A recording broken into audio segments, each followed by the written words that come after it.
तो हेलो प्यारे दोस्तों, आपका स्वागत है आपका ऑनलाइन प्लेटफॉर्म पे अवध कोचिंग।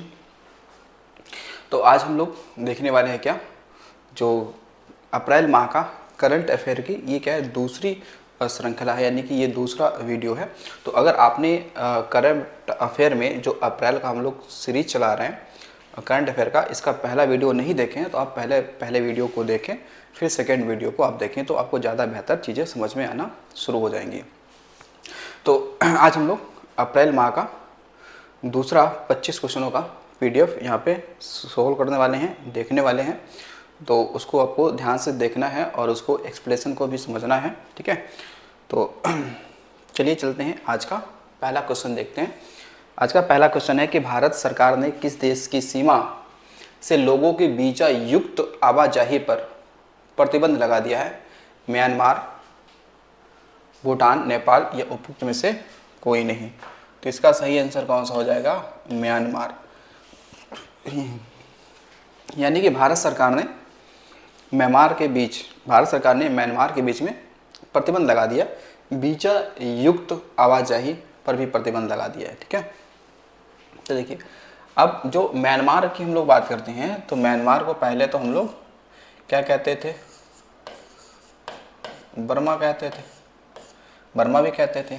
इसके अलावा हम लोग यहाँ पे गोल्डन पैगोडा भी कहते हैं इसे, ठीक है। इसके अलावा हम लोग गोल्डन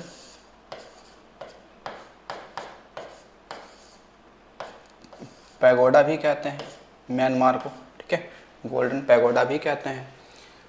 इसके अलावा देखें, म्यांमार की जो राजधानी है, राजधानी, ठीक है, म्यांमार की जो राजधानी है, राजधानी वो जाती है नैपिदो। क्या हो जाती है? नैपिदो। और जो मुद्रा हो जाएगी वो हो जाएगी कौन सी? तो क्यात। मुद्रा कौन सी हो जाएगी? तो क्यात हो जाएगी। मुद्रा कौन सी हो जाएगी? क्यात हो जाएगी। देखिएगा, फिर सवाल आपसे बनेगा कि भारत व म्यांमार, भारत और म्यांमार के बीच अराकान योमा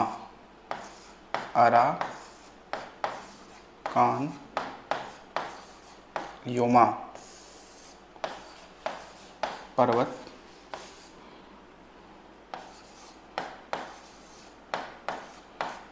प्राकृतिक सीमा बनाती है।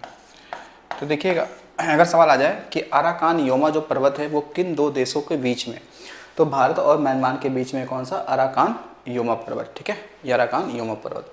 फिर इसके बाद में देखिएगा, जो म्यांमार है, तो म्यांमार की पहली, या कह सकते हैं कि म्यांमार की पहली या फिर प्रारंभिक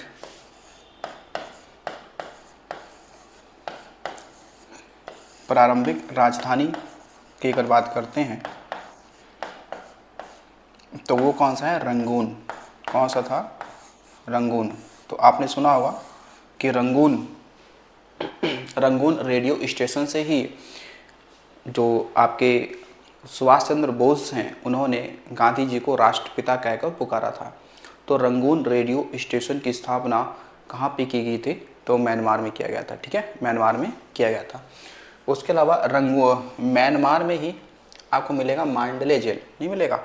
यही तो मिलेगा, मांडले जेल।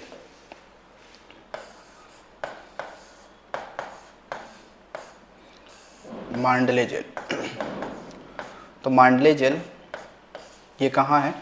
म्यांमार में है, ठीक है। कहाँ पे भाई? म्यांमार में, ठीक है, म्यांमार में है। और मांडले जेल में ही किसको? तो बाल गंगाधर तिलक को कैद किया गया था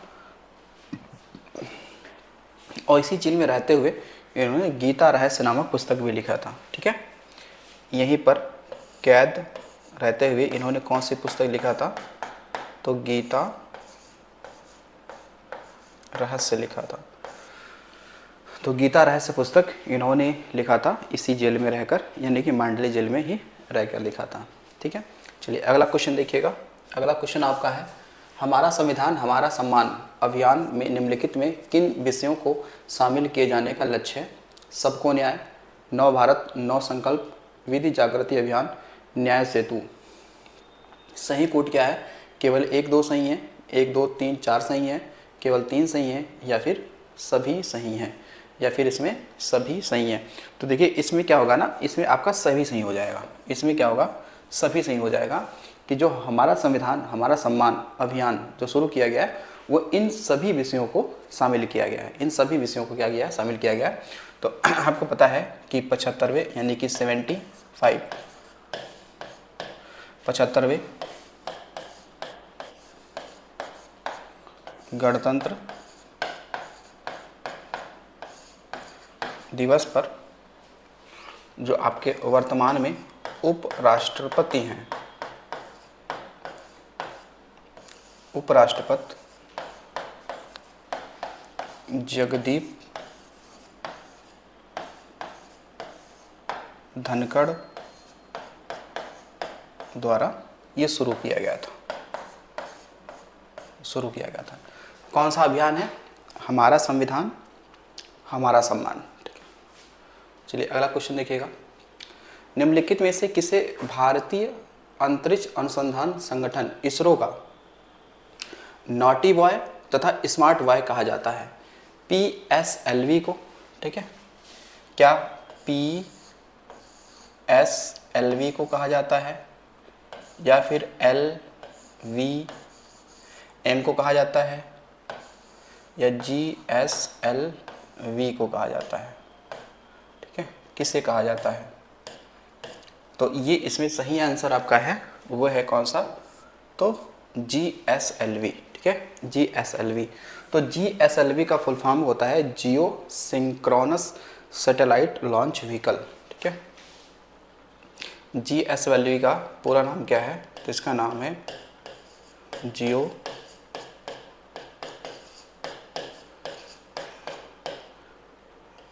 सिंक्रोनस सैटेलाइट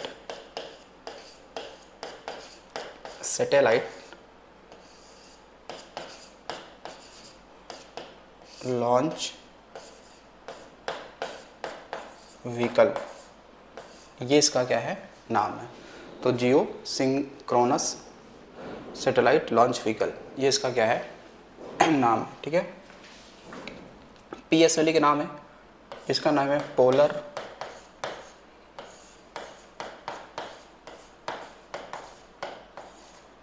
सैटेलाइट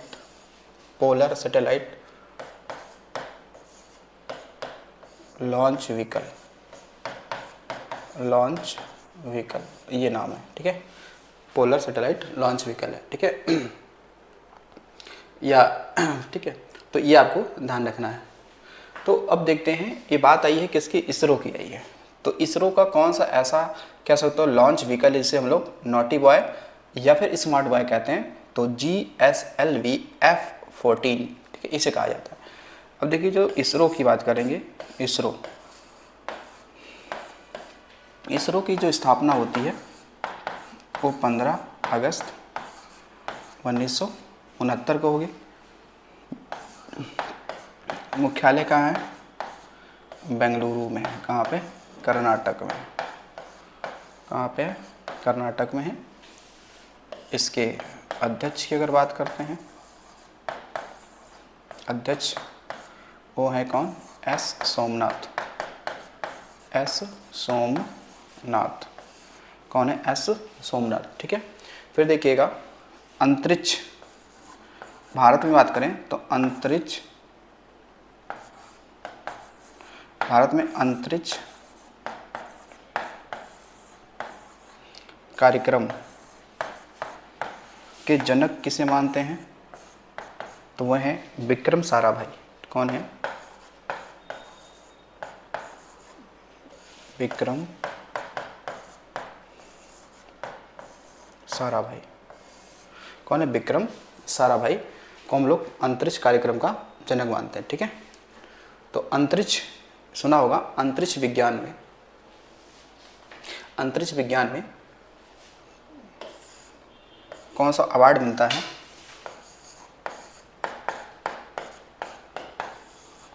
अंतरिक्ष विज्ञान हेतु कौन सा अवार्ड मिलता है? अगर ये पूछता है कौन सा अवार्ड दिया जाता है,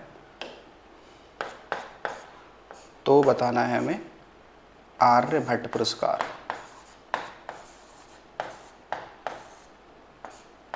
आर्यभट्ट पुरस्कार, क्योंकि भारत का पहला जो सैटेलाइट था, उपग्रह था, उसका नाम ही क्या था? आर्यभट्ट, जो 1975 में, यानी 19 अप्रैल 1975 को क्या गया था? लॉन्च किया गया था। ठीक है, चलिए अगला क्वेश्चन देखिएगा। अगला क्वेश्चन है कि हाल ही में किसको मॉरिशस विश्वविद्यालय ने डॉक्टर ऑफ सिविल लॉ, क्या है? डॉक्टर ऑफ सिविल लॉ की मानद उपाधि सम्मानित किया गया? नरेंद्र मोदी को, द्रौपदी मुर्मू को, अमित शाह को, इनमें से कोई नहीं। तो सही आंसर क्या है आपका? द्रौपदी मुर्मू। कौन है? द्रौपदी मुर्मू। तो हमारी क्या हमारे देश की क्या है? ये राष्ट्रपति हैं। ठीक है, राष्ट्रपति हैं। तो देखिएगा, तो द्रौपदी मुर्मू हैं, ध्यान रखना कि इनका निवास स्थान क्या है? इनका निवास स्थान है कौन सा? राष्ट्रपति भवन। कौन है? राष्ट्रपति भवन, ये निवास स्थान है। ठीक है, वैसे ही देखेंगे कि नेपाल के राष्ट्रपति का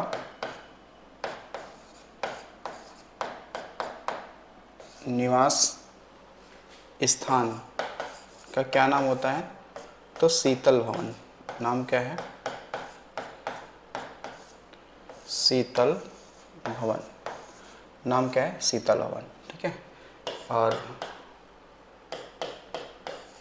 यूएसए में यह क्या? White house. क्या है? White house.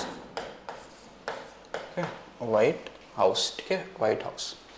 अब मॉरिशस की बात करते हैं। तो देखिएगा, मॉरिशस,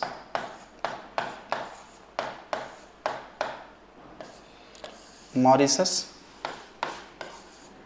एक अफ्रीकी क्या है? द्वीपीय देश है।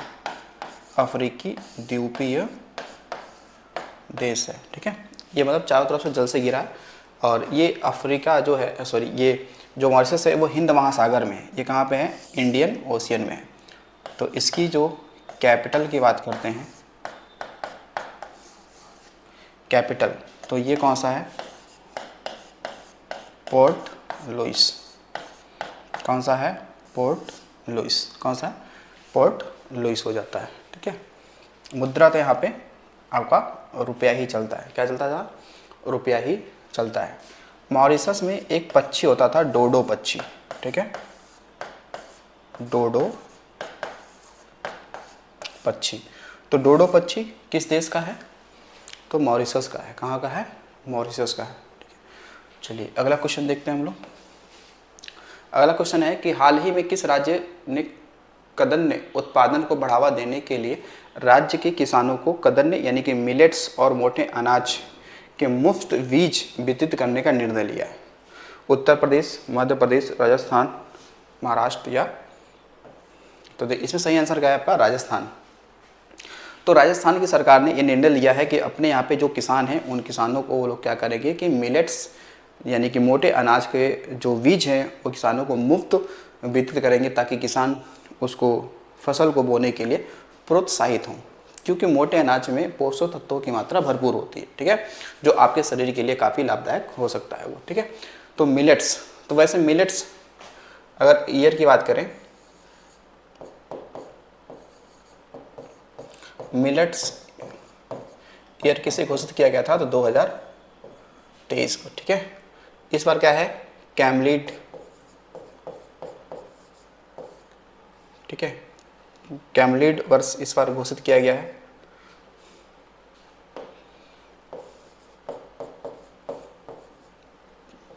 कैमलीड यानी कि ऊंट वर्ष किसे घोषित किया गया है, 2024 को। ये कौन करता है, तो यूएनओ द्वारा घोषित किया जाता है। किसके द्वारा, यूएनओ द्वारा घोषित किया जाता है। ठीक है, तो देखिएगा जो आपके मोटे अनाज होते हैं ना,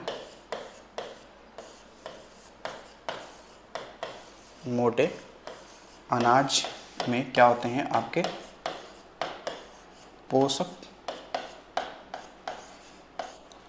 तत्व होते हैं, यानी अधिक मात्रा में होता है। ठीक है, जैसे राई, बाजरा, रागी, ठीक है, ज्वार, ठीक है, मक्का, इन सब में क्या होता है, पोषक तत्व होते हैं। तो ये मोटे अनाजों में क्या होते हैं, काउंट किए जाते हैं। अगला है कि किस राज्य सरकार ने इंदिरा गांधी प्यारी बहना सुख सम्मान निधि योजना शुरू किया है। इंदिरा गांधी प्यारी बहना योजना, तो ये पश्चिम बंगाल ने, हिमाचल प्रदेश ने, हरियाणा ने, उत्तर प्रदेश ने। तो इसका जो आपका सही आंसर है वो आपका हिमाचल प्रदेश है। क्या है आपका, हिमाचल प्रदेश है। क्या है, हिमाचल प्रदेश है। इसमें क्या होगा कि जो महिलाएं हैं जिनकी उम्र 18 से 59 के बीच में है, उनको प्रति माह हिमाचल प्रदेश सरकार क्या करेगी, 1500 रुपये की क्या करती है, वित्तीय सहायता देगी।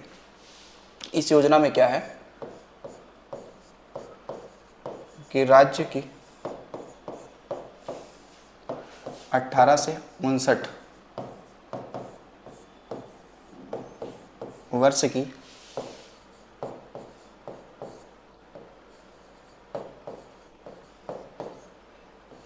महिलाओं को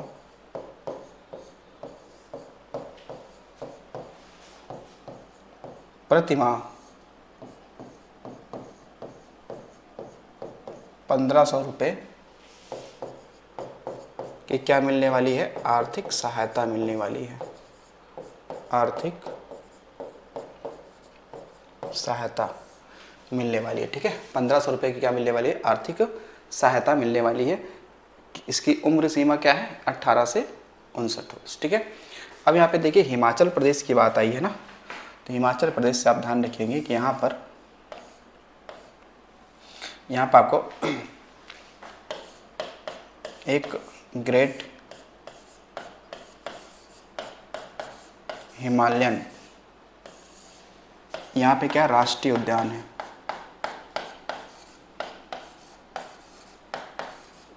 राष्ट्रीय उद्यान है। ठीक है, यहीं पे क्या है, ग्रेट हिमालयन राष्ट्रीय उद्यान यहाँ पे में। हिमाचल प्रदेश में आप देखेंगे तो यहाँ पे रोहतांग,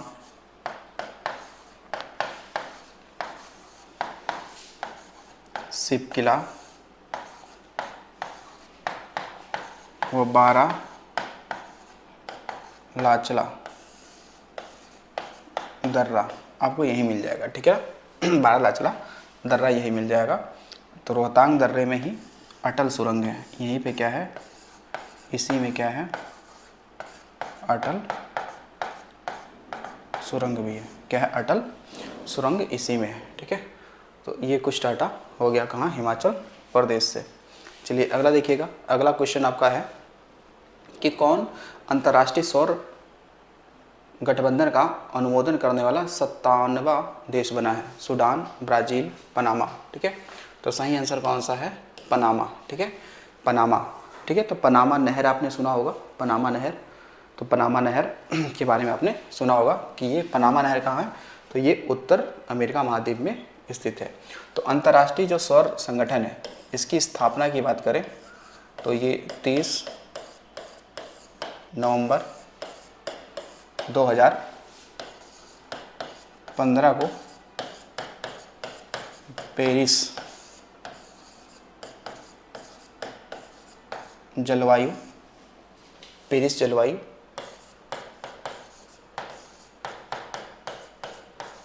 समझौते में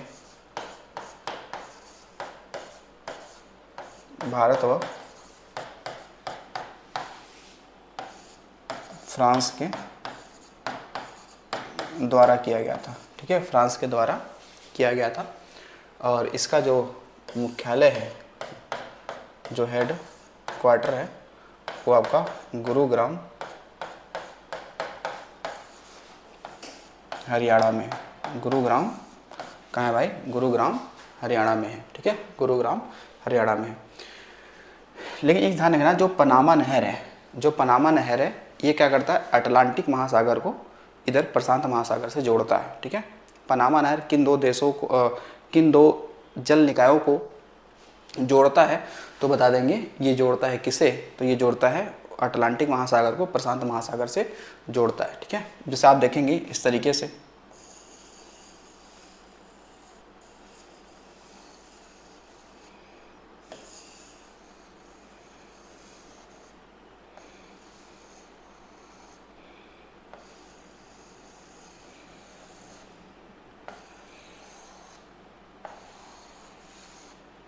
इस तरीके से आप देखेंगे तो ऊपर क्या है आपका? ऊपर वाला हिस्सा देखेंगे तो ये आपका नॉर्थ अमेरिका हो जाएगा। ठीक है, ये नॉर्थ अमेरिका कॉन्टिनेंट है। नीचे क्या है? साउथ अमेरिका कॉन्टिनेंट है। ठीक है, और यहीं पर देखेंगे बीच में तो एक क्या है? इस तरीके से ये पनामा देश है। ठीक है, पनामा क्या है? देश है, और इस देश के नाम पर ही पनामा नहर बना है। ठीक है, पनामा नहर बना हुआ। ठीक है, लेकिन आपको ये भी ध्यान देना है कि उत्तर अमेरिका, दक्षिण अमेरिका, ये दोनों बाई लैंड यानी स्थल से जुड़े हुए हैं। ठीक है ना, उत्तर अमेरिका और दक्षिण अमेरिका, ये ध्यान रखना, स्थल संधि से जुड़े हैं। आपको ऐसा ना लगेगा कि ये जलीय सीमा से जुड़े हैं, नहीं, स्थल सीमा से जुड़े हैं। ठीक है, चलिए अगला क्वेश्चन देखते हैं हम लोग। पहला क्वेश्चन है कि हाल ही में चीन और किस देश के बीच सैन्य सहायता समझौता हुआ है? ठीक है, नेपाल, मालदीव, जापान या म्यांमार? चीन और किस देश के बीच सैन्य सहायता, तो इसमें आपका सही आंसर कौन सा है? मालदीव। कौन सा हो जाएगा? मालदीव हो जाएगा। ठीक है, मालदीव। तो मालदीव की राजधानी क्या है? माले। क्या है? माले। ठीक है, और यहाँ पे देखा जाएगा तो मालदीव जो है वो हिंद महासागर में क्या है? एक द्वीपीय देश है। कैसा देश है? द्वीपीय देश है। कैसा देश है? तो ये द्वीपीय देश है। कैसा देश है?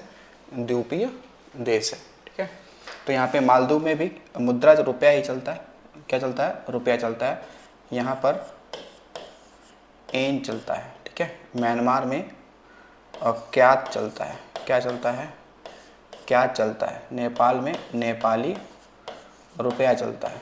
ठीक है, नेपाली रुपया चलता है। ठीक है, और मालदीव में भी रुपया ही चलता है। ठीक है, तो नेपाल को हम लोग एक नाम देते, इसे हम लोग कहते हैं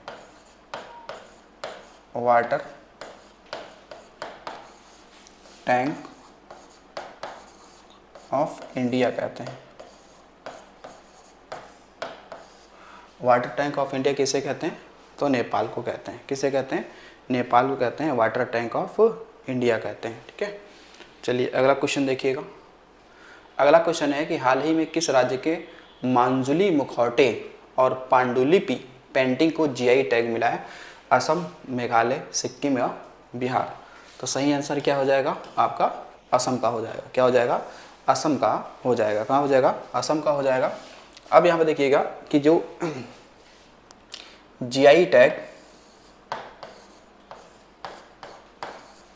जो एक्ट है ये कब आया? 1999 में। ठीक है, जबकि लागू होने की बात आएगी तो लागू कब हुआ? 2003 में। ठीक है, लागू कब होता है? तो 2003 में। ठीक है, जबकि फर्स्ट टाइम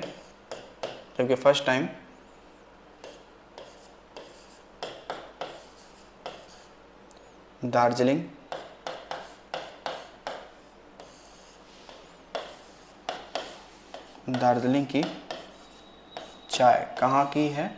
ये वेस्ट बंगाल की है, ठीक है, पश्चिम बंगाल की है। इसे कब दिया गया? तो 2000। यानी कि प्रथम जीआई टैग किसे मिला है, किस उत्पाद को मिला है? तो वो दार्जिलिंग की चाय को मिला है, ठीक है। जीआई टैग कितने वर्षों के लिए मिलता है? 10 वर्षों के लिए।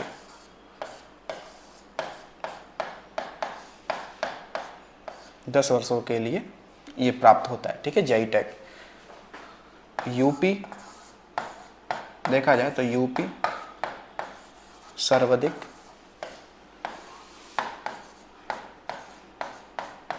जीआई टैग प्राप्त करने वाला राज्य है, ठीक है। प्राप्त करने वाला क्या है? ये राज्य बन जाता है कौन? यूपी, ठीक है, यूपी सबसे ज़्यादा। अभी आपने देखा, कुछ दिन पहले की बात करते हैं तो लखीमपुर में जो थारू जो पेंटिंग्स है, जो क्राफ्ट है, उसको जीआई टैग मिला है लखीमपुर खीरी का।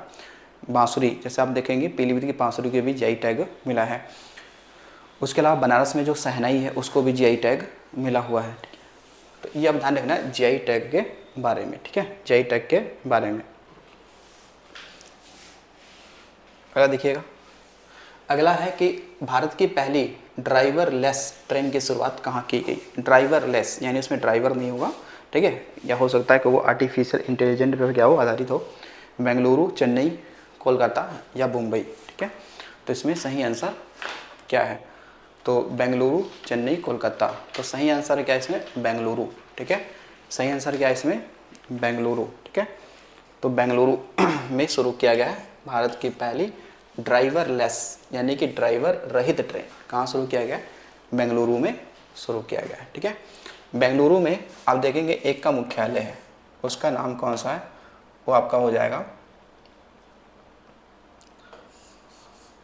ISCR, ISCR, यानी कि हम लोग बोलेंगे इसको जो होगा industrial scientific council of research, ठीक है, काउंसिल ऑफ रिसर्च। तो इसकी स्थापना कब हुआ था? 1942 में। तो ISCR का मुख्यालय कहाँ पे? तो बेंगलुरु में। कहाँ पे है? बेंगलुरु में, ठीक है। कहाँ पे हो जाएगा? बेंगलुरु में हो जाएगा। और यहीं पर आपने देखा था कि ISCR के मुख्यालय में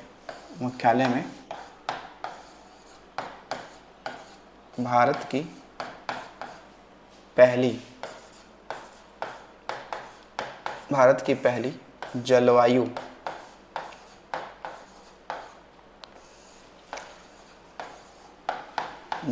घड़ी क्या की गई है? स्थापित की गई है, ठीक है, जलवायु घड़ी स्थापित की गई। जबकि वैदिक घड़ी की बात करेंगे, भारत की पहली वैदिक घड़ी कहाँ पे स्थापित की गई है? तो वो तो की गई थी कहाँ पे? उज्जैन में किया गया था वैदिक घड़ी, ठीक है, वैदिक घड़ी। लेकिन जलवायु घड़ी पहली बार कहाँ स्थापित किया गया? तो वो किया गया है, देखो वो कहाँ किया गया है? तो वो किया गया ISCR, ठीक है, ISCR कहाँ पे? बेंगलुरु में स्थापित किया गया है। ये भी आपको ध्यान रखना है।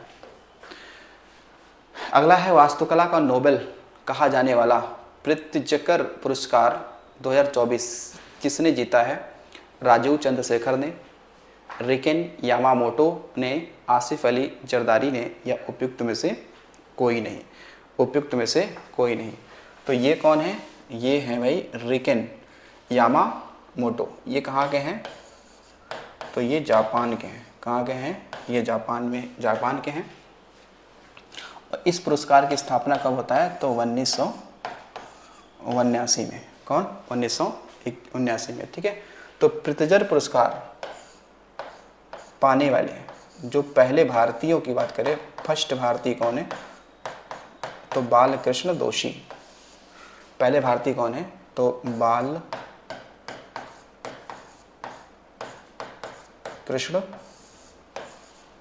दोषी,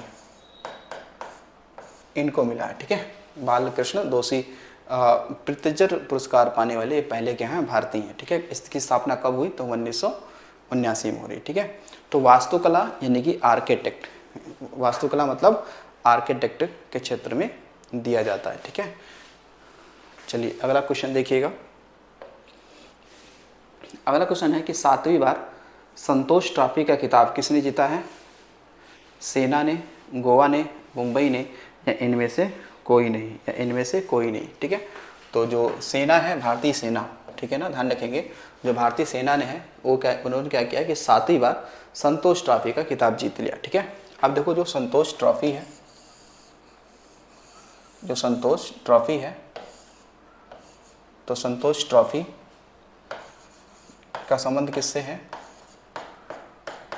तो फुटबॉल से, ठीक है। फुटबॉल से ये ट्रॉफी का क्या रहा है? संबंध रहा है, इससे संबंध रहा है, ठीक है। अच्छा, अन्य ट्रॉफियों की बात करें, अन्य ट्रॉफियों की बात करें तो अन्य ट्रॉफियों से अब बात करेंगे तो कई सारे ट्रॉफी ये संबंध रखते हैं। जैसे देखिएगा, एक होगा मरडेका कप, कौन सा होगा? मरडेका कप हो जाएगा। इसके अलावा एक देखेंगे डूरंड कप हो जाएगा, डूरंड कप हो जाएगा, ठीक है। इसके अलावा बीसी राय कप हो गया, बीसी राय कप हो गया। आशुतोष, क्या है? आशुतोष कप हो जाता है, ठीक है। आशुतोष कप हो जाता है, संतोष ट्रॉफी हो जाती है, ठीक है। तो इन सबका संबंध किससे? फुटबॉल से, ठीक है। अब देखो फुटबॉल के भारत में हमारे कुछ क्या है खिलाड़ी हैं, इनकी बात करते हैं। तो देखिए एक का नाम मिलेगा आपको सुनील छेत्री, नाम क्या है? सुनील छेत्री। एक है वाईचिंग भूटिया, ठीक है, वाईचिंग भूटिया। तो वाईचिंग भूटिया हालांकि ये सिक्किम के हैं, भारतीय फुटबॉल टीम के ये कैप्टन रह चुके हैं वाईचिंग भूटिया। तो वाईचिंग भूटिया के नाम पर ही सिक्किम में एक फुटबॉल स्टेडियम का भी निर्माण किया जा रहा है, ठीक है, इसका भी निर्माण किया जा रहा है। उसके अलावा देखिएगा एक सवाल आता है मोहन बागान क्लब का संबंध किस खेल से है? तो देखिएगा अगर ऐसे आता है कि मोहन बागान क्लब, ठीक है, ये ध्यान रखना कि ये एक क्या है? ये फुटबॉल की एक टीम है, ठीक है, फुटबॉल की एक टीम। और ये कहाँ की टीम है?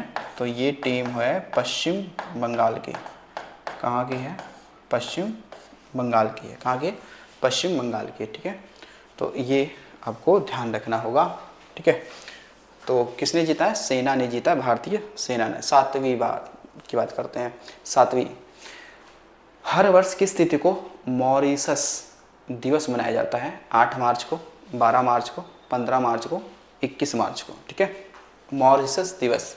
तो ये कौन सा है? 12 मार्च को। कब मनाया जाता है? 12 मार्च को, ठीक है, मॉरिशस दिवस, यानी कि मॉरिशस की ये स्थापना दिवस की बात कर रहा है, ठीक है। तो हर वर्ष 12 मार्च को मनाया जाता है। कब मनाया जाता है? 12 मार्च को मनाया जाता है। 8 मार्च को तो अंतर्राष्ट्रीय महिला दिवस मनाया जाता है। 8 मार्च को अंतर्राष्ट्रीय महिला दिवस, अंतर्राष्ट्रीय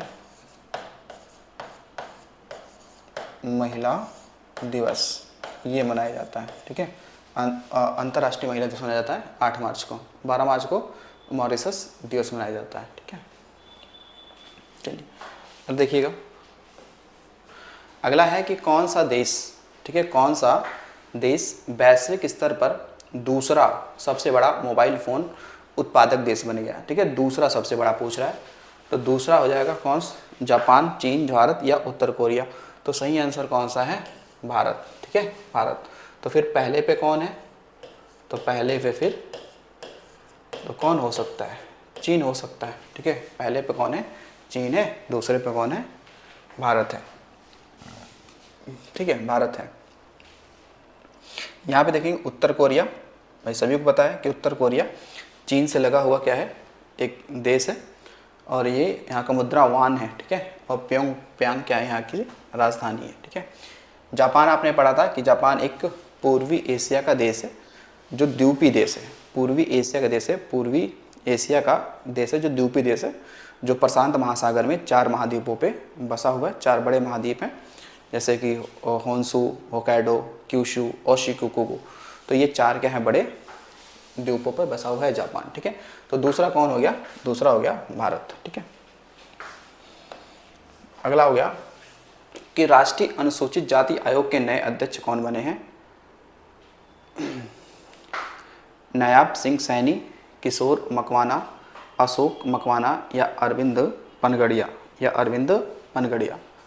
तो इसमें सही ऑप्शन हो जाए आपका, सही है वो किशोर मकवाना। क्या है ये सही आंसर, क्या है, किशोर मकवाना। ठीक है, जो नेशनल, देखिएगा जो नेशनल एससी जो कमेटी है, ठीक है, एससी कमेटी है, इसके अध्यक्ष कौन बन गए हैं, इसके नए अध्यक्ष कौन बने हैं, किशोर मकवाना।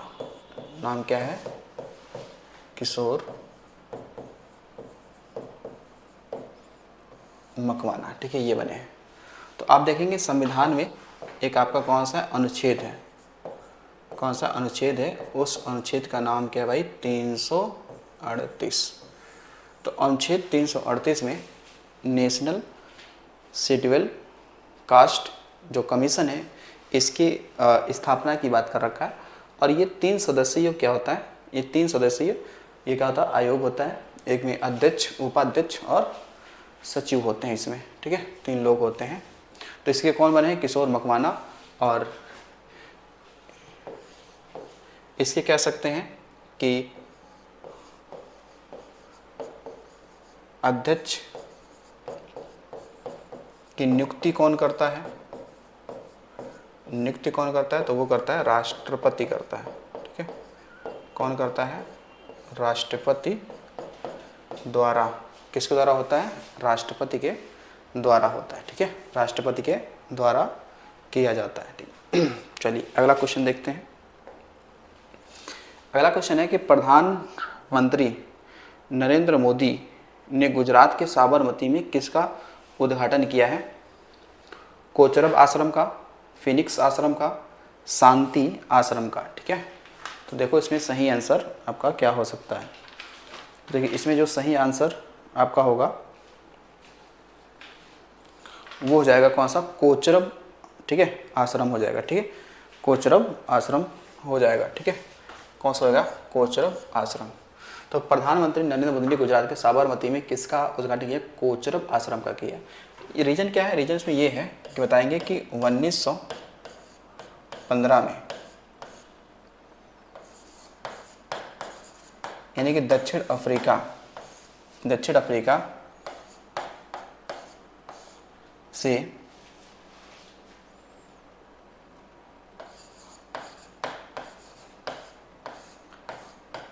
आए गांधी जी। ठीक है, 1915 में अफ्रीका से आए गांधी जी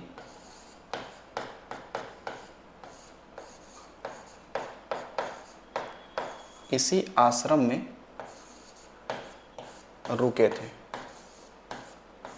इसी आश्रम में ये क्या थे, रुके थे। ठीक है, फिनिक्स आश्रम ये देखा जाएगा तो ये फिनिक्स आश्रम तो वहाँ पे है। ठीक है, ये तो दक्षिण अफ्रीका में, ये कहाँ पे है, दक्षिण अफ्रीका में। फिनिक्स आश्रम कहाँ है, दक्षिण अफ्रीका में। ठीक है, दक्षिण अफ्रीका में है, ये आपको ध्यान रखना है। देखिएगा जब गांधी जी की बात करते हैं ना, तो गांधी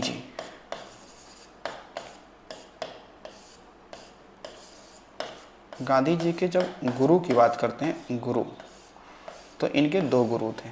ठीक है, इनके कितने थे, 2 गुरु थे। एक थे राजनैतिक गुरु, एक थे आध्यात्मिक गुरु।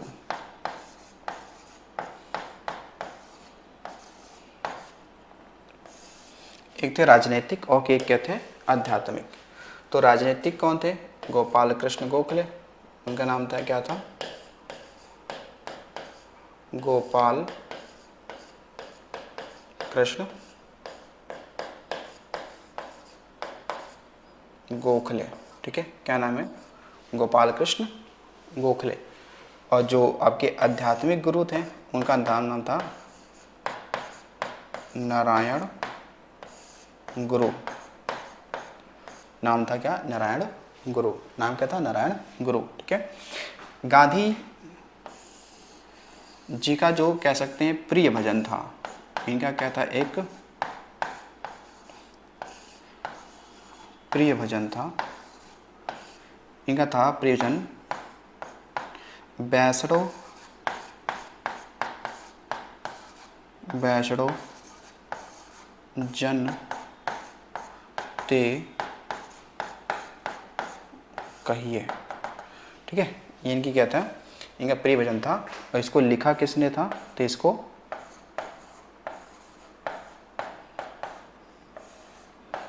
गुजरात के एक कवि थे, गुजरात के कवि नरसिंह मेहता ने लिखा था। किसने लिखा था? नरसिंह मेहता द्वारा इसको लिखा गया था। ठीक है। उसके अलावा देखेंगे जो गांधी जी का दूसरा जो प्रिय भजन था, ठीक है ना, गांधी जी का दूसरा एक क्या था? प्रिय भजन था रघुपत राघव राजा राम। ये दूसरा प्रिय था, लेकिन सबसे प्रिय भजन ये था बैसड़ो जनते कहिए। ठीक है। फिर देखिएगा गांधी जी की बात करेंगे तो गांधी जी की क्या है? आत्मकथा। आत्मकथा यानी कि ऑटोबायोग्राफी कौन है? तो वो बताएंगे कि मेरे सत्य के साथ प्रयोग मेरे सत्य मेरे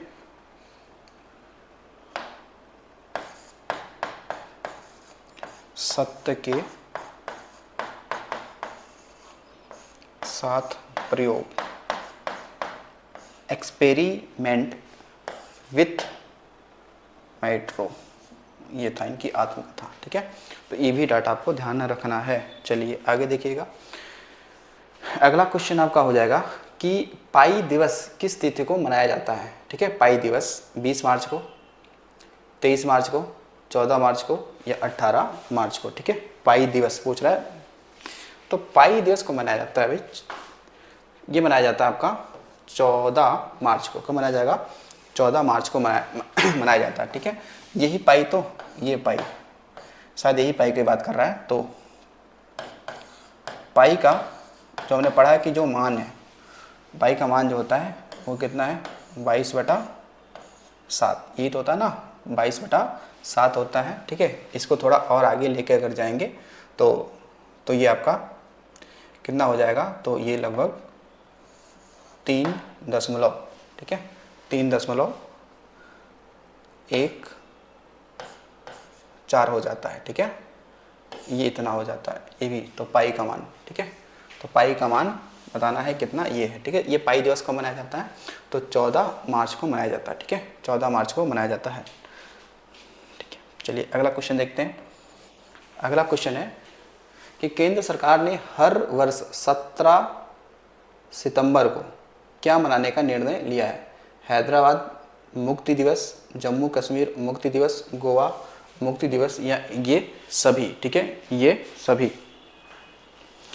तो सही इनसे ऑप्शन क्या हो सकता है? हैदराबाद मुक्ति दिवस। ठीक है, हैदराबाद मुक्ति दिवस ये आपका क्या हो जाएगा? सही आंसर हो जाएगा। ठीक है ना। देखिएगा रीजन क्या है, एक रीजन इसको ये है कि जब हमारे भारत में लगभग 500 से ज़्यादा क्या थी? आपकी देसी रियासतें थी। तो देश जैसे आज़ाद हुआ तो हर देसी रियासतों को मिलाकर एक भारत संघ बनना था, लेकिन कुछ देसी रियासतें अपना स्वतंत्र रहना चाहती थी। खासकर 3 ऐसी देसी रियासतें थी जो अपने आप को स्वतंत्र रखना चाहती थी, ना वो पाकिस्तान में मिलना चाहती थी ना ही वो भारत में मिलना चाहती थी। उनमें से एक हैदराबाद रियासत थी, दूसरी जूनागढ़ रियासत थी, तीसरा जम्मू कश्मीर रियासत था। ठीक है, तो सरदार वल्लभ भाई पटेल ने क्या किया था कि ऑपरेशन पोलो चलाया था। कब? 17 सितंबर 1948 को। उसमें क्या किया कि उसमें जो पुलिस कार्रवाई के माध्यम से, क्या ज़बरदस्ती कह सकते हैं, पुलिस कार्रवाई के माध्यम से हैदराबाद को भारत में मिलाया गया था। ठीक है, यही रीजन है मनाने का। तो हैदराबाद मुक्ति दिवस 17 सितंबर को अब मनाया जाएगा। ठीक है, रीजन क्या है? रीजन ये है कि ऑपरेशन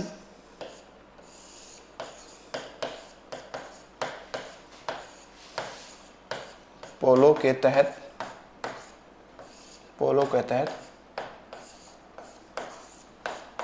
17 सितंबर 1948 को हैदराबाद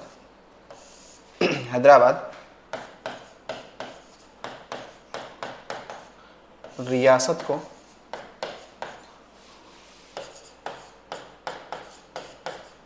पुलिस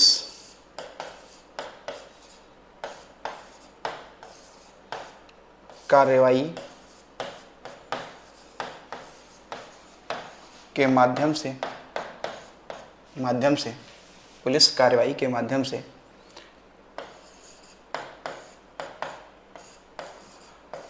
भारत में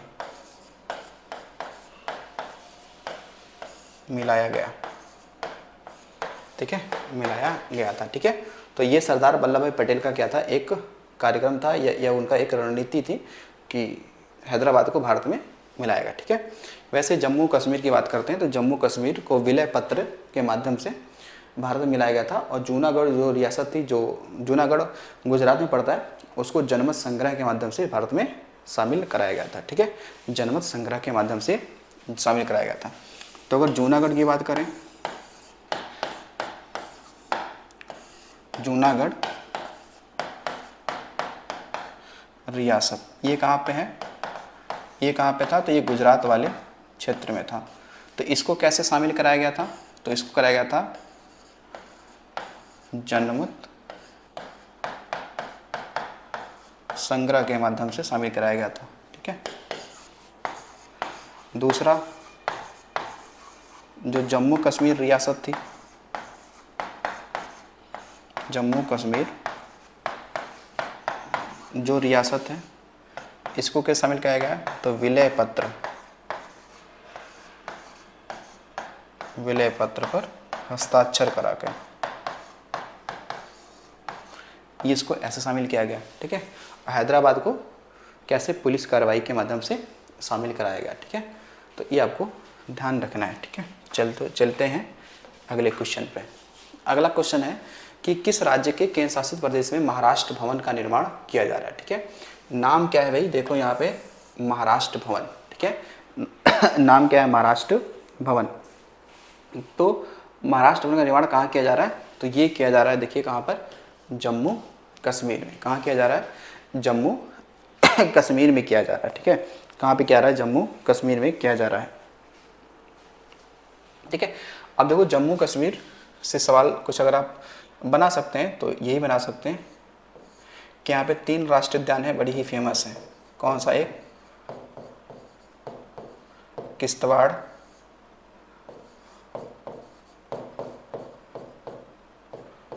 दाचीग्राम और सलीम अली। ठीक है, ये 3 यहाँ पे क्या है, नेशनल पार्क हैं। ठीक है, ये तीनों क्या है, राष्ट्रीय उद्यान है। तीनों क्या है, ये यहाँ के राष्ट्रीय उद्यान है, नेशनल पार्क है। ठीक है, नेशनल पार्क है। ठीक है, नेशनल पार्क है। ठीक है, तो हंगुल बात करें, हंगुल जो हिरण है जिससे हम लोग कस्तूरी प्राप्त करते हैं, ठीक है, वो दाचीग्राम नेशनल पार्क में पाया जाता है। कहाँ पर, दाचीग्राम नेशनल पार्क में पाया जाता है। ठीक है, तो जम्मू कश्मीर के कई सारे क्या हैं, जम्मू कश्मीर की कई सारे क्या हैं वहाँ पे कह सकते हैं कि राजकीय भाषाएं भी हैं। ठीक है, जैसे डोगरी भी है यहाँ पे, उर्दू भी है, इंग्लिश भी है, हिंदी भी है। ठीक है, तो ये कई सारे राजकीय भाषाएं यहाँ पे हैं। हाल ही में कहाँ विश्व आध्यात्मिक महोत्सव का आयोजन किया गया है, दिल्ली में, ऋषिकेश में, बेंगलुरु में या फिर हैदराबाद में। ठीक है, तो देखिएगा विश्व आध्यात्मिक महोत्सव ये कहाँ गया है, हैदराबाद में। ठीक है, कहाँ पे किया गया है भाई, हैदराबाद में किया गया है। हैदराबाद यानी कि तेलंगाना में किया गया है। कहाँ पर, तेलंगाना में किया गया। ऋषिकेश को हम लोग कहते हैं, यानी कि इसे कहते हैं योग योग शहर, ठीक है, या फिर कह सकते हैं हम लोग इसे योग नगरी कहते हैं, ठीक है, योग नगरी कहते हैं ऋषिकेश को, ठीक है, योग नगरी कहते हैं किसे, ऋषिकेश को योग नगरी कहते हैं, ठीक है। और ऋषिकेश कहाँ पे है, तो ये उत्तराखंड में है, कहाँ पे है, उत्तराखंड में है, ठीक है। चलिए अगला क्वेश्चन देखते हैं।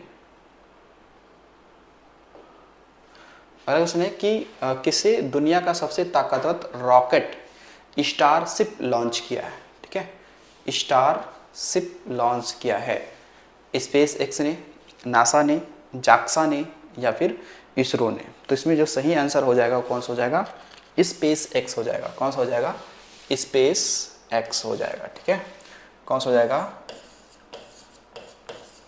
Space x. तो स्पेस एक्स जो है ना, ये एलन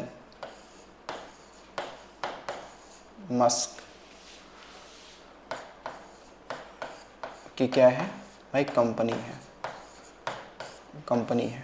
और कहाँ की कंपनी है, तो यूएसए की कंपनी है, ठीक है, यूएसए की कंपनी है। तो ये क्या दुनिया का सबसे ताकतवर रॉकेट है, स्टारशिप लॉन्च किया है स्पेस एक्स, ठीक है। और स्पेस एक्स का एक और भी इसका रॉकेट है, इसका एक और भी रॉकेट है जिसका नाम है फाल्कन 9, फाल्कन 9। तो फाल्कन एक क्या है, चिड़िया है, फाल्कन क्या एक चिड़िया है, उस चिड़िया के नाम पे इन्होंने रखा है फाल्कन रॉकेट, ठीक है, जो कि सबसे हैवी ये क्या है, रॉकेट माना जाता है, ठीक है। अब देखिए जो एलन मस्क हैं, एलन मस्क अगर देखा जाए तो एलन मस्क कई सारी कंपनियों के क्या हैं, ये मालिक हैं। जैसे देखा जाए आपका जो ट्विटर है, जो आपका ट्विटर है, इसके अलावा टेस्ला कंपनी जो कि इलेक्ट्रिक्स कार बनाती है, टेस्ला कंपनी क्या करती है, ये इलेक्ट्रिक्स कार बनाती है। तो ट्विटर जो हो गया टेस्ला कंपनी, और स्पेस एक्स के मालिक कौन है, एलन मस्क हैं। तो एलन मस्क कभी दुनिया के अमीर व्यक्तियों में फर्स्ट, मतलब पहले क्या थे, सबसे अमीर व्यक्ति थे, ठीक है। तो स्पेस एक्स ने अपना नया रॉकेट लॉन्च किया, नाम क्या है, स्टारशिप, क्या है, स्टारशिप। जो जाक्सा है ये जापान का कह सकते हैं, जापान की क्या है, अंतरिक्ष एजेंसी है। इसरो भारत की अंतरिक्ष एजेंसी है, वैसे नासा यूएसए का है, ठीक है ना। लेकिन जो स्पेस एक्स है ये प्राइवेट अंतरिक्ष एजेंसी है, किसकी है, तो एलन मस्क की है, ठीक है, एलन मस्क की है। चलिए अगला क्वेश्चन देखते हैं हम लोग। अगला क्वेश्चन है कि महाराष्ट्र सरकार ने अहमदनगर का नाम बदलकर क्या कर दिया है, अहिल्यानगर, हरिनगर, शिवाजी नगर, या इनमें से कोई नहीं, या इनमें से कोई नहीं। तो देखिएगा इसमें जो महाराष्ट्र सरकार ने अहमदनगर का नाम बदलकर क्या किया है, तो अहिल्यानगर, हरिनगर, या शिवाजी नगर, ठीक है, या शिवाजी नगर, ठीक है। तो इसका जो सही आंसर होगा वो हो जाएगा आपका अहिल्यानगर। कौन सा है, अहिल्यानगर, ठीक है, क्या है, अहिल्यानगर है। तो महाराष्ट्र सरकार ने अहमदनगर का नाम बदलकर क्या किया गया, अहिल्यानगर किया गया, ठीक है, ठीक है। तो यहाँ पे थोड़ा देखना पड़ेगा कि शिवाजी नगर हो सकता है क्या, अहिल्यानगर। तो फिलहाल के लिए अभी अहिल्यानगर ही, इसको ध्यान रखो, ठीक है। चलिए अगला देखते हैं हम लोग कि किसने मध्य प्रदेश के सीहोर जिले में वायुमंडलीय अनुसंधान परीक्षण स्थल का उद्घाटन किया है, ठीक है। सीहोर जिला कहाँ पड़ता है, मध्य प्रदेश में पड़ता है। तो यहाँ पर क्या वायुमंडलीय अनुसंधान प्रशिक्षण स्थल का उद्घाटन किया है, राष्ट्रपति द्रौपदी मुर्मू ने, अमित शाह ने, या नरेंद्र मोदी ने, या नरेंद्र मोदी जी, ठीक है, ठीक है। तो इसमें आप देखेंगे तो जो अच्छा नरेंद्र मोदी और किरण रिजिजू, ठीक है ना, किरण रिजिजू।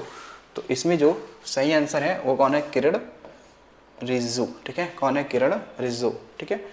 तो ये कौन है, किरण रिजिजू, इन्होंने क्या किया, वायुमंडलीय अनुसंधान प्रशिक्षण स्थल का उद्घाटन किया है, कहाँ पर, तो खासकर जो सीहोर जिला है ना, सीहोर जिला में एक जगह पड़ता है सेलखड़ी, ठीक है, कौन सा है, एक स्थान आपको मिलेगा यहाँ पर, सेलखेड़ा स्थान है,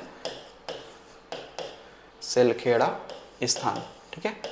यहाँ पर उद्घाटन किया गया है। ठीक है, तो जो वायुमंडल में जो एटमॉस्फेयर होता है उनमें जो रिसर्च है या फिर वहाँ पे कोई टेस्टिंग है उसके लिए स्थल कहाँ पे सेलेक्ट किया गया है, तो सीहोर जिला में किया गया है। ठीक है, मध्य प्रदेश में। ठीक है, अच्छा यहाँ पर एक चीज़ और देखेंगे, वायुमंडल की इसने बात की है, वायुमंडल की इसने बात की है, तो देखिएगा ये पृथ्वी की हम लोग बात करते हैं भाई, पृथ्वी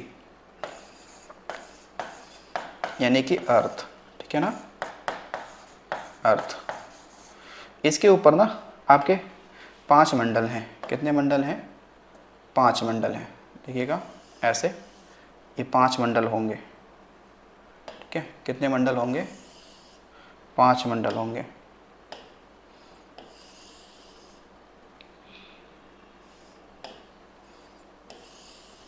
पांच मंडल होते हैं। ठीक है, जिनमें अगर नामों की हम लोग बात करें तो नीचे यहाँ पे क्या होगा? क्षोभ मंडल, क्षोभ मंडल, फिर है समताप मंडल। ठीक है, फिर आपका मध्य मंडल, फिर आपको मिलेगा आयन मंडल, आयन मंडल, फिर मिलेगा बहिर्मंडल, बहिर्मंडल। ठीक है, ये इंग्लिश में इसके नाम हो सकते हैं। ठीक है, इन्हें इंग्लिश में नाम हो सकते हैं। जैसे आप देखेंगे ये क्षोभ मंडल को हम लोग स्ट्रेटो ये इसको लोग जो क्षोभ मंडल से ट्रोपोस्फीयर कहते हैं। क्या बोलते हैं? इसे बोलते हैं ट्रोपोस्फीयर। क्या बोलते हैं? ट्रोपोस्फीयर कहते हैं। जो समताप मंडल है इसको हम लोग स्ट्रेटोस्फीयर कहते हैं। ठीक है, स्ट्रेटोस्फीयर कहते हैं। ठीक है, तो ये 5 क्या होते हैं? मंडल होते हैं। तो पृथ्वी से जब ऊपर जाएंगे तो ये आपके मंडल मिलना शुरू हो जाते हैं। ठीक है, ये मंडल आपको मिलना शुरू हो जाते हैं। तो जो आपका खासकर जो देखिए कि यहाँ पर समताप मंडल में आपको ओजोन परत पाई जाती है। क्या पाई जाती है? ओजोन परत पाई जाती है। कहाँ पर? जिसे हम लोग O3 कहते हैं। कहाँ पर? समताप मंडल में पाई जाती है। ठीक है, मध्य मंडल जो होता है ये सबसे ठंडा मंडल होता है। ठीक है, सबसे ठंडा मंडल होता है। ठीक है, सबसे ठंडा यानी कि -80 डिग्री सेल्सियस तक भी तापमान हो सकता है। ठीक है, तो मध्य मंडल में ही आप देखेंगे, मध्य मंडल में ही देखेंगे तो यहाँ पे तारों का टूटना या तारे टूटते हैं। ठीक है, तारे टूटते हैं कहाँ पे? मध्य मंडल में। ठीक है, सैटेलाइट कहाँ पे लॉन्च होती है या कहाँ पे इसे स्टेबल किया जाता है? तो ये किया जाता है आयन मंडल में। ठीक है, और यहाँ पे सबसे ज़्यादा टेम्परेचर होता है। ठीक है, 100 डिग्री सेल्सियस से भी ज़्यादा होता है। यहाँ पर जो आपकी गैसेस हैं वो चार्जेबल यानी कि आयनों के रूप में क्या होती हैं? टूट जाती हैं, चार्जेबल हो जाती हैं, और पृथ्वी से कोई फ्रिक्वेंसी भेजते हैं तो वो वापस यहीं पे आ जाती है। ठीक है, ऊपर का ये हिस्सा होता है वो स्पेस हो जाता है। ये क्या है आपका? स्पेस। क्या होगा? स्पेस यानी कि अंतरिक्ष। ठीक है, क्या आ जाएगा? अंतरिक्ष आ जाएगा। ठीक है, बाकी आप देखेंगे क्षोभ मंडल में, क्षोभ मंडल में आपका ये जो है यहाँ पर आपके पर्वत आ जाते हैं। ठीक है, यहीं पे आपके बादल आ जाते हैं। ठीक है, यहीं पे आपके बादल जाते हैं। ठीक है, यहीं पे आपको ग्लेशियर मिल जाएंगे, यहीं पे आंधी तूफान, ठीक है, आपके वर्षा, ये सारी क्रियाएं कहाँ होंगी? वो सब आपके यहीं पे होंगी। ठीक है, कहाँ पे? क्षोभ मंडल में होती है। ठीक है, तो ये आपको ध्यान रखिएगा। चलते हैं अगले क्वेश्चन की तरफ। अगला क्वेश्चन है कि हर वर्ष विश्व उपभोक्ता अधिकार दिवस किस दिन मनाया जाता है? 13 अप्रैल को, 2 जून को, 15 मार्च को। ठीक है, ये कब मनाया जाता है? 15 मार्च को। इसकी शुरुआत कब होती है? तो 1983 से ये क्या हुआ? शुरू होता है। ठीक है, शुरू होता है। ठीक है, जबकि राष्ट्रीय उपभोक्ता दिवस कब मनाया जाता है? राष्ट्रीय उपभोक्ता दिवस की बात करेंगे तो ये मनाया जाएगा 24 दिसंबर को। ठीक है, 24 दिसंबर को राष्ट्रीय उपभोक्ता दिवस मनाया जाता है। जबकि विश्व वाला 15 मार्च मनाया जाता है। ठीक है, 15 मार्च को मनाया जाता है। ठीक है, अगला है कि हाल ही में किस देश के प्रधानमंत्री 5 दिवसीय यानी 5 दिनों के लिए यात्रा पर आए हैं? जापान के प्रधानमंत्री फूमियो किशिदो, भूटान के प्रधानमंत्री सेरिंग टोबगे, चीन के प्रधानमंत्री ली कियांग, नेपाल के प्रधानमंत्री पुष्पकमल दहल। तो इसमें जो सही आंसर आपका है वो है कौन सा? भूटान। तो भूटान के जो प्रधानमंत्री हैं सेरिंग टोबगे। ठीक है, तो ये भारत में 5 दिन की यात्रा पे आए हैं। ठीक है, 5 दिन की यात्रा में आए हैं। ठीक है, तो भूटान को हम लोग थंडर बोल्ट भी कहते हैं। ठीक है, इसे क्या बोलते हैं? थंडर बोल्ट भी कहते हैं। भूटान जो है ना, भूटान की जो राजधानी है वो तो है कौन? तो कहेंगे थिम्पू। मुद्रा चलती है नोगुल्ट्रम। ये यहाँ पे चलती है, मुद्रा चलती है भूटान में। ठीक है, भूटान में चली क्या? नोगुल्ट्रम मुद्रा चलती है। ठीक है, तो ये 5 दिवसीय यात्रा पर आए हुए हैं। ठीक है, तो आज का हमारा 25 क्वेश्चन यहीं पे समाप्त होता है। तो क्लास को वाइंड अप करते हैं। तो मिलते हैं अगले वीडियो में। तो थैंक्स फॉर वॉचिंग।